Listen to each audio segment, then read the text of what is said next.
ಎಲ್ರಿಗೂ ನಮಸ್ತೆ. Welcome to our YouTube channel the updated Kannadiga. ಇವತ್ತು ನಾವು ಇದ್ಕಿದ ಬೇಳೆ ಸಾಂಬಾರು ಯಾವ ರೀತಿ ಮಾಡೋದು ಅಂತ ತೋರಿಸ್ಕೊಡ್ತಾ ಇದ್ದೀವಿ. ನೋಡಿ, ಅವರೆಕಾಳೆಲ್ಲ ನೆನೆಸ್ಬಿಟ್ಟು ಇದ್ಕಿ ಇಟ್ಕೊಂಡಿದ್ದೀನಿ. ಯಾವ ರೀತಿ ಮಾಡೋದು ಅಂತ ತೋರಿಸ್ಕೊಡ್ತಾ ಇದ್ದೀವಿ.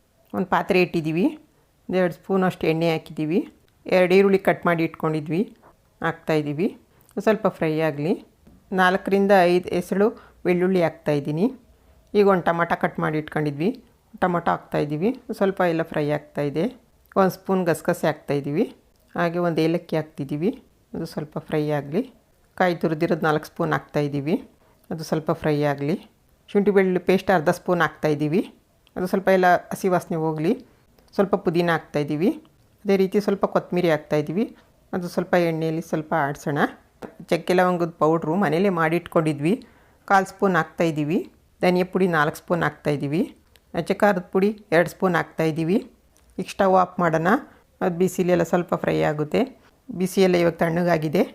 ಮಿಕ್ಸಿ ಜಾರ್ಗೆ ಹಾಕ್ಕೊಳ್ಳೋಣ. ಮಿಕ್ಸಿ ಜಾರ್ಗೆ ಹಾಕ್ಕೊಂಡು ನೋಡಿ, ಮಸಾಲೆ ಎಲ್ಲ ನೈಸಿಗೆ ರುಬ್ಬಿಟ್ಕೊಳ್ಳೋಣ. ಮಸಾಲೆ ಎಲ್ಲ ನೈಸಿಗೆ ರುಬ್ಬಿಟ್ಕೊಂಡಿದ್ದೀವಿ.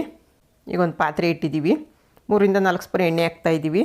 ಎಣ್ಣೆ ಸ್ವಲ್ಪ ಬಿಸಿ ಆಗ್ತಾಯಿದೆ. ಸಾಸಿವೆ ಹಾಕ್ತಾಯಿದ್ದೀವಿ. ಸಾಸಿವೆ ಸಿಡ್ದಾದ್ಮೇಲೆ ಕರಿಬೇವು ಹಾಕ್ತಾಯಿದ್ದೀವಿ. ಒಗ್ಗರಣೆಗೆ ಸ್ವಲ್ಪ ಈರುಳ್ಳಿ, ಸ್ವಲ್ಪ ಮೆಂತ್ಯ ಸೊಪ್ಪು ಹಾಕ್ತಾಯಿದ್ದೀವಿ. ಮೆಂತ್ಯ ಸೊಪ್ಪು ಕಟ್ ಮಾಡಿ ಇಟ್ಕೊಂಡಿದ್ವಿ ಹಾಕ್ತಾಯಿದ್ದೀವಿ. ಸ್ವಲ್ಪ ಫ್ರೈ ಆಗಲಿ. ಈ ಕಾಳೆಲ್ಲ ಇಟ್ಕೊಂಡಿದ್ವಲ್ಲ, ಇದ್ಕಿದ ಬೇಳೆ ಹಾಕ್ತಾಯಿದ್ದೀವಿ. ಅದು ಸ್ವಲ್ಪ ಎಲ್ಲ ಹಸಿ ವಾಸನೆ ಹೋಗಲಿ, ಎಣ್ಣೆಯಲ್ಲೆಲ್ಲ ಸ್ವಲ್ಪ ಫ್ರೈ ಆಗಲಿ. ಒಂದು 2 ನಿಮಿಷ ಫ್ರೈ ಆಗಲಿ ಸಾಕು. ನೋಡಿ, ಇವಾಗೆಲ್ಲ ಫ್ರೈ ಆಗ್ತಾಯಿದೆ. ಈಗ ಮಸಾಲೆ ರುಬ್ಬಿಟ್ಕೊಂಡಿದ್ವಲ್ಲ, ಮಸಾಲೆ ಹಾಕ್ತಾಯಿದ್ದೀವಿ. ಮಸಾಲೆ ಹಾಕ್ಬಿಟ್ಟು ಎಲ್ಲ ಮಿಕ್ಸ್ ಮಾಡೋಣ. ರುಚಿಗೆ ತಕ್ಕಷ್ಟು ಉಪ್ಪು ಹಾಕೋಣ. ನಮಗೆ ಎಷ್ಟು ತೆಳುವು ಮತ್ತು ಗಟ್ಟಿ ಎಷ್ಟು ಬೇಕು ಅಂತ ನೋಡ್ಕೊಂಡು ನೀರು ಸೇರಿಸೋಣ. ನೀರು ಸೇರಿಸ್ಬಿಟ್ಟು ಎಲ್ಲ ಮಿಕ್ಸ್ ಮಾಡೋಣ. ಈಗ ಒಂದು ಪ್ಲೇಟ್ ಕ್ಲೋಸ್ ಮಾಡ್ತಾಯಿದ್ದೀವಿ. ನೋಡಿ, ಒಂದು 10 ನಿಮಿಷ ಬೆಂದರೆ ಸಾಕು. ನೋಡಿ ಯಾವ ಥರ ಬೆಂದಿದೆ ಅಂತ ತೋರಿಸ್ತಿದ್ವಿ. ನೋಡಿ, ನೋಡ್ತಾ ಇರ್ಬೋದು. ಈಗ ಬೇಳೆ ಬೆಂದಿದೆ. ಈಗ ಸಾಂಬಾರೆಲ್ಲ ರೆಡಿಯಾಗಿದೆ. ಒಂದು ಬೌಲ್ಗೆ ಹಾಕ್ತಾಯಿದ್ದೀವಿ. ನೋಡಿ, ಈ ಥರ ನೀವು ಮಾಡ್ಕೊಳ್ಳಿ, ತುಂಬ ಚೆನ್ನಾಗಿರುತ್ತೆ. ಅದೇ ರೀತಿ ಯಾರೆಲ್ಲ ನಮ್ಮ ಚಾನಲ್ ಸಬ್ಸ್ಕ್ರೈಬ್ ಮಾಡಿಲ್ಲ, ಸಬ್ಸ್ಕ್ರೈಬ್ ಮಾಡಿ. Thank you.